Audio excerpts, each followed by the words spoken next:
Is Ilia Topuria just a confident fighter?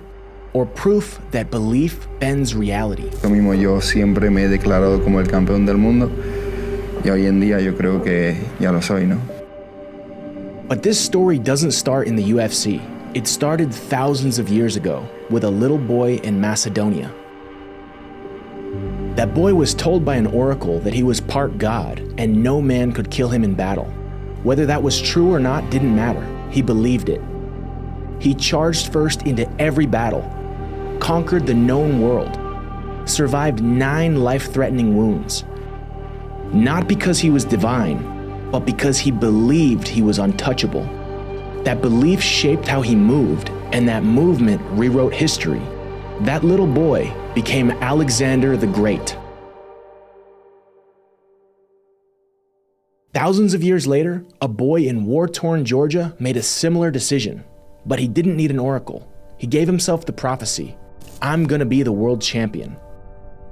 შევედი და ცოტა გავეცანი რაც არის შერეული ორთაბრძოლა. რო გავიცანი და უკვე რომ ვიკითხე პირველად რომელი იყო ყველაზე დიდი ტიტული ამ სპორტში და რომელსაც UFC-ს ხამარი მაშინვე ვიცოდი რომ ჩემს წინასწარ ხამარს ირგები. კი ბატონო, კი. And just like Alexander, Ilia didn't wait for proof. He moved like it was already true. When I was 15 years old, I go with my brother to talk to my father, and we tell him like, hey dad, we don't want to go to school anymore, but we really want to train, and we're gonna go like all day, every day in the gym, and we're gonna train because my dream was to get to fight in the UFC. He didn't just dream of the belt. He started behaving as the man who would win it. Burn the boats, a move that looked insane, especially in a country where no one had ever made it in MMA. He had no evidence he could succeed, no roadmap, no role models, but he went all the way in anyway. And that kind of belief bends the universe around you. El universo funciona así. Tienes que decir no a todas las demás cosas y decidirte por uno. Ilia didn't just commit, he erased the exit, no backup plan. That's what it looks like when you're all the way in, not hoping, becoming. And that's the same energy you see in the movie Tenet. The protagonist is captured and tortured for information, but he refuses to break. Instead of giving anything up, he takes a suicide pill. But that scene isn't about death. It's about something deeper. A message. I'm all in, even if it costs me everything. It's a threshold crossing. The line between saying you believe and proving it, between claiming loyalty and embodying it. He wakes up in a hospital, stunned to learn the pill was fake. The whole thing was a test, to see if he could be trusted with a mission to save the world. Ilia had no evidence that he could make it in MMA, but he went all in anyway, as if it was guaranteed. That's the kind of belief that doesn't follow reality. It reverses it. In Tenet, the CIA introduces him to a scientist who breaks his understanding of reality. The latest, most advanced weapons fire bullets in reverse. And this is where Ilia Topuria gains his lead over the rest of the roster, because he seemed to already know what the protagonist was just starting to realize. While the world moved forward, Ilia moved from the end. Dos clases de personas, los que necesitan ver para creer y después estamos nosotros los que lo creemos y después lo vemos. Most of us live by one rule. Cause comes before effect. We base our beliefs on what we've seen in the past, on proof, on results. But what if it worked the other way around? What if belief wasn't something you earn from your environment, but something that shapes your environment? What if believing is what makes you see? That's what the protagonist begins to understand, and it's what Ilia Topuria has lived his entire life. Now, science is just barely catching up, because it turns out belief isn't just in your head, it's in your biology. Your body actually responds to what you believe is true. It's called epigenetics. The placebo effect proves it. You can take a sugar pill, but if you believe it'll heal you, your body starts producing the chemistry to make it happen. That's the reversal, the effect, healing, coming before the cause, the medicine. Your body responds to what you believe is true. Your belief is the placebo. Whatever you believe, your body aligns with. And that's exactly what Ilia was doing. He wasn't waiting for the belt. He wasn't waiting for proof. He believed he was the world champion first, and his body followed suit. Joe Rogan says fighters get 30% better after winning the belt. Why? Because the proof upgrades their belief, and belief upgrades the body. Their reflexes sharpen, their decision-making gets better. But Ilia flipped the script. He didn't need the belt to believe. He believed first, and his body responded like he already had it. Con 18 años, yo digo, soy el mejor del mundo y es cuestión de tiempo que lo demuestre. Yo creo que tengo todas las habilidades para demostrarlo. He was only 2-0 as a pro when he was 18. No title, no spotlight. But in his mind, he was truly the best in the world. He was not waiting for evidence to prove his beliefs true. He was believing it before he had proof. But that belief didn't come out of nowhere. He trained that belief until it lived in his subconscious. Even before he was signed to the UFC, he walked, talked, and fought like a world champion because his mind had already been there. Through years of repeated visualization, seeing the moment, feeling it, programming his body for a future that hadn't arrived yet. Escribo todas las cosas que sueño en mi vida, todo lo que quiero. Luego vivo el tiempo presente, como si tengo todo lo que quiero. ¿Sabes? Todo lo que he soñado.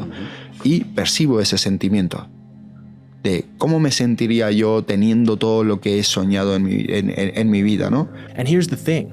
The body can't tell the difference between what's real and what's vividly imagined. And Ilia used that to his full advantage. He showed his brain the movie over and over and over, until his inner world was more real than his outer world, and his actions started to match the script.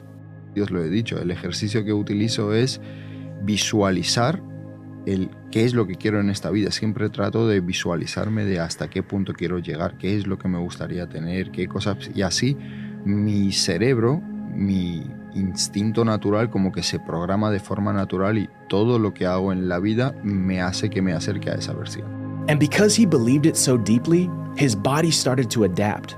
He wasn't waiting for the world to crown him champion. He lived like he already was. He wasn't chasing the belt, he was aligning with it. Even outside of the cage, he made decisions like a world champion long before the world saw him as one. When Ilia was 24, he was 7-0 and the Brave FC champ. But to most, he was just another no-name in a B-tier promotion. But Ilia knew he was the best in the world. Yo me considero el mejor de todos. Solo necesito un poco más de tiempo para demostrarlo y... So when the UFC called with a shot, on just 8 days' notice, without a full camp, while he had COVID, he didn't flinch. He said yes. Because by then, his belief wasn't just in his mind, it was in his body, guiding his choices. And if you really are the best in the world, what difference do the circumstances make? No hay problema. Si yo digo que soy el mejor del mundo pelea con todos. Entonces yo pienso y sé que soy el mejor del mundo. Entonces si peleo por el cinturón, sí, pero ahora... He's showing up as who he already believes himself to be. But make no mistake, this was a massive leap of faith. If he lost, it could derail everything, kill his momentum, and close the door before it ever fully opened. In Tenet, the protagonist is given his own leap of faith. He's tasked with infiltrating a heavily armed facility to uncover answers from an arms dealer. He has no guarantees and no backup plan. He just has a rope, a wall, and orders to jump, not down, but up, into the unknown. He doesn't ask for more time, he doesn't wait to feel ready, he just jumps. And that's exactly what Ilia did. When the UFC called, on 8 days' notice with no camp and still recovering from COVID, most fighters would have said no. They would have waited for better timing and better circumstances. But Ilia didn't need perfect conditions. He didn't need the belt around his waist to act like the champion. He already was. The world just hadn't caught up yet. Joe Dispenza calls this acting ahead of your environment, living from the future, not the past, behaving as if the result were already real. A world champion wouldn't hesitate, wouldn't negotiate with fear. He'd take the fight no matter the timing because deep down, he truly knows I'm the best in the world and I can beat anyone, even on my worst day. So he jumped. He took the fight because he wasn't acting from where he was acting from where he was going. And he would win. Not easily, not cleanly, but with grit. He barely edged out a decision, but that made it even more powerful. Because Ilia didn't just win a fight, he proved something deeper to himself. That even when he was sick, tired, jet-lagged, and underprepared, he could still find a way to win. His belief wasn't shaken, it was solidified. But here's the thing about belief. When you upgrade your identity, the old one fights to survive. And in Tenet, the protagonist learns this the hard way. He walks into a hallway and comes face to face with his most unpredictable enemy, himself. The protagonist's next mission takes him to a secure airport facility in Oslo. He's there to steal a forged piece of artwork to get closer to a man who may be tied to the end of the world. But during the heist, something strange happens. He comes face to face with a masked man who moves in ways that defy logic. Every step is anticipated, and every strike is countered. Just moments earlier, he was walking through opponents with ease, but now he's in a deadlock, matched blow for blow by someone who moves just like him. What he doesn't realize is that he's not fighting just anyone. He's fighting himself from the future. In Tenet, this scene isn't just action, it's a metaphor. Because when you step into a greater version of yourself, the past version doesn't go quietly. It fights to survive. For Ilia, that moment came against Jai Herbert. Herbert wasn't a nobody, but Ilia saw him as just another stepping stone, someone not on his level. He underestimated him, and then a head kick landed. Clean, unexpected, violent. Ilia was rocked, dropped, sitting on the canvas stunned. He had the belief that he was the best, but in that moment, his body didn't believe it, it panicked. James House, Imasumero Ara. Very good in my moments. Survival instincts kicked in. Do I give up and live to fight another day? That's what his emotions were telling him. That moment, sitting on the canvas with reality crashing in, that was resistance. Joe Dispenza teaches that the moment you begin living as your future self, the past version of you begins to panic. Not because it's evil, but because it's dying. And no part of you dies without a fight. That fight is called resistance. You versus you. When who you're becoming collides with who you've been. You see this a lot in weight loss. 95% of people who lose weight eventually gain it back. Because even though they've become someone different on the outside, they're fighting with the old version of themselves on the inside. And in that battle of resistance, the version of you who wins is the one who's the most deeply rooted. But with Ilia, the version of him that was the most deeply rooted wasn't his past. It was his future, the world champion. En mi mente como que el pensamiento que tenía era como que no puedo perder con una persona que sé que soy muchísimo mejor que él en todos lados. En todos lados, técnicamente, mentalmente, espiritualmente, no me puede ganar. Somehow he rose, wrestled Herbert long enough to recover, bought time, and in the next round, he came back and flatlined him. That victory wasn't over Herbert. It was Ilia Topuria conquering himself, proving he was exactly who he said he was. Resistance is the universe's way of asking, are you really who you say you are? And in that moment of truth, your subconscious doesn't lie.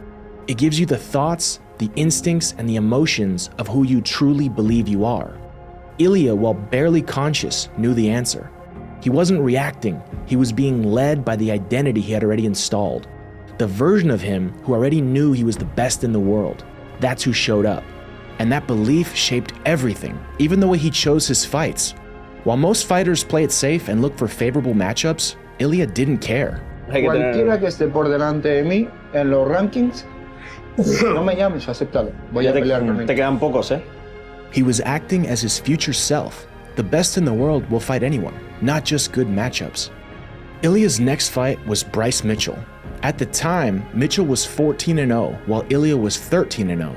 It was a clash of two of the hottest prospects in the sport, a combined 27-0, someone's O had to go, and they were given a main event spot. This was Ilia's first big moment.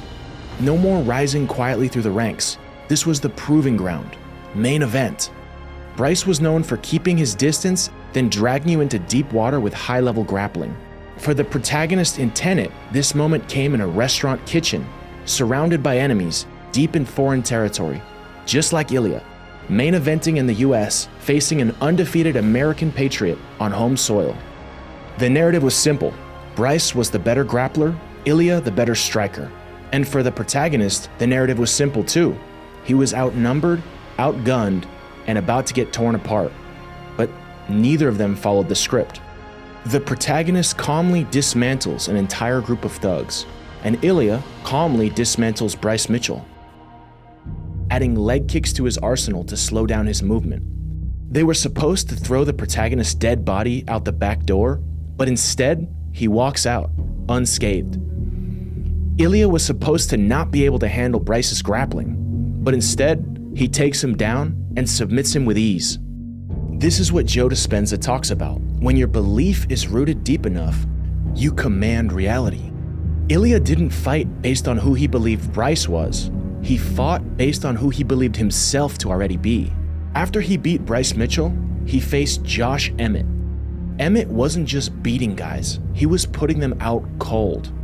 19-3 with nuclear power in both hands.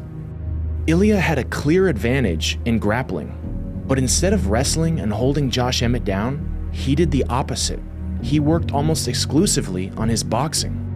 We work a lot in my boxing, so because he got that powerful right hand and left hand, so but that's all he got, you know. I'm better than him in wrestling, in the ground game, even in striking.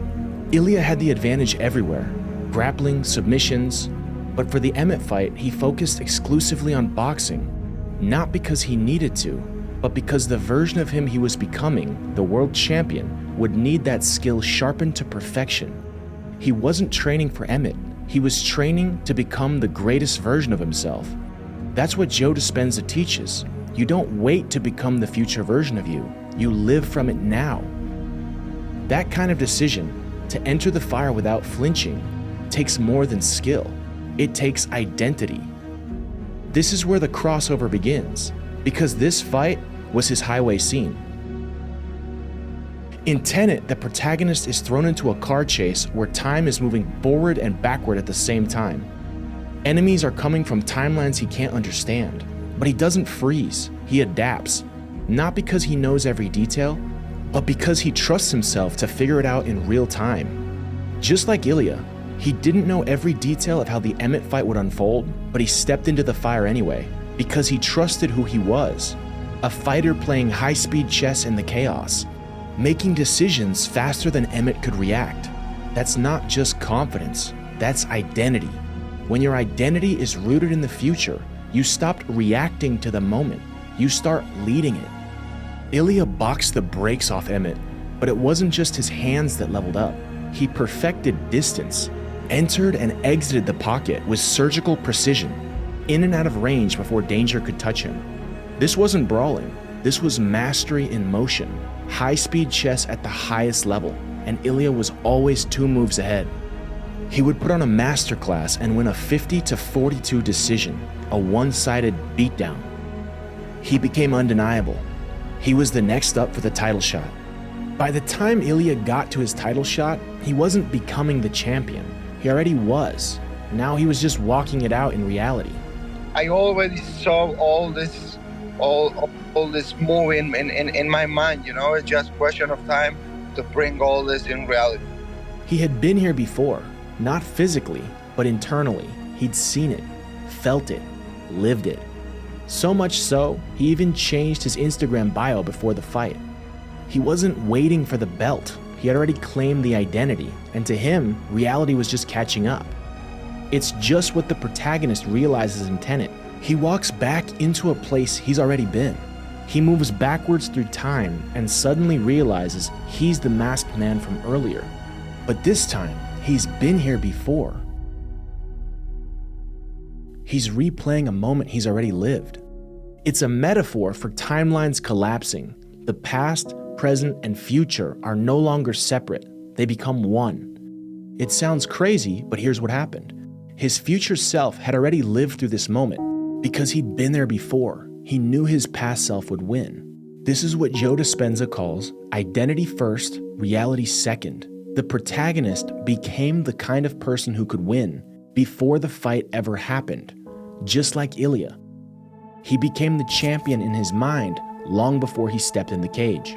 He visualized it, he believed it, and he had already become the version of himself who was the world champion. Cuando me metí ponía como Future World Champion of the UFC y dije como que futuro, ya no hay futuro, ya presente, ya tengo la oportunidad, yo trabajé para esto. Because to him, there was no gap left to close, and now the world was about to see what he already knew. The moment of truth had finally arrived. UFC 298, Volkanovski vs. Topuria. Just like the protagonist's final mission, everything was coming full circle. To complete his final mission, the protagonist has to do something that breaks logic. He has to go backward and forward at the same time. Two teams, one moving into the future, the other into the past. It's called a temporal pincer, a strategy where both timelines collapse into one outcome. And that's what Ilia had been doing all along. He lived ahead of his time, but fully rooted in the present. He's not trying to prove anything. He's just letting reality catch up to his inner world. And it did that in ways he was completely unaware of. See, Ilia didn't start as the world champion, but every fight had sculpted a new layer of him. When he fought Jai Herbert, he trusted his power too much and was willing to take one to give one. That fight taught him the true cost of recklessness and forced him to sharpen his defense. When he fought Bryce Mitchell, he faced a constant mover, so he perfected his footwork, cutting off the cage and throwing leg kicks to slow Bryce down. When he fought Josh Emmett, he faced scary power, so he mastered distance, entry and exit. Each opponent was like a chisel, carving him into his final version. By the time he faced Volkanovski, it felt like the universe had handpicked every challenge, each one designed to truly make him the version of himself who really was the best in the world. Almost as if his unwavering belief that he was the best in the world had forced reality to rearrange itself to make that belief true. The lessons of his past were meeting the belief of his future right now, in the present. Every opponent, every lesson, every evolution, it all flowed toward the version of Ilia who already knew how the story ended. From the outside, it looks like he just became the champion, but from the inside, he already was, and the world was just catching up. Esto siempre vivía dentro de mí. Yo siempre sabía que era cuestión de tiempo.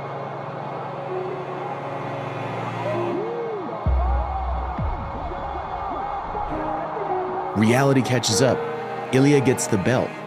Does anything change? ¿Qué te ha cambiado el cinturón? Sinceramente no me ha cambiado mucho. A mí en mi mundo interno no me lo ha cambiado tampoco mucho, ¿no? Yo siempre me he sentido como el mejor del mundo. What if your outer world is just a reflection with a time delay of your inner world? That's what all of the greatest teachers agree on. Joe Dispenza said, "Your personality creates your personal reality." Buddha said, "What you think you become, what you feel you attract."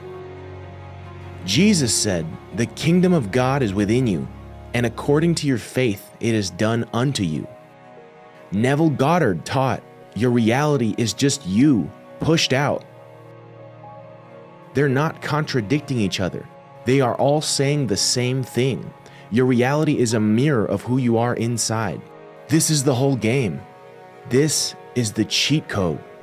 You don't attract what you want. You attract what you are. And if you're still not convinced, the final proof wasn't found in a fight. It was found in love. Bueno, pues tiene que ser así, tiene que ser tal, y se me hizo una lista. Y cuando me empecé a leer la lista, yo digo, acabo de escribir un ángel. Los ángeles no viven en el infierno, viven en el paraíso, por lo que yo tengo que ser otro ángel, o sea, tengo que vivir en el paraíso para conocer a otra angelita como yo. Me tengo que convertir en esta lista para tener a la persona que quiero. Y empecé a trabajar en mí. Y me convertí en la lista.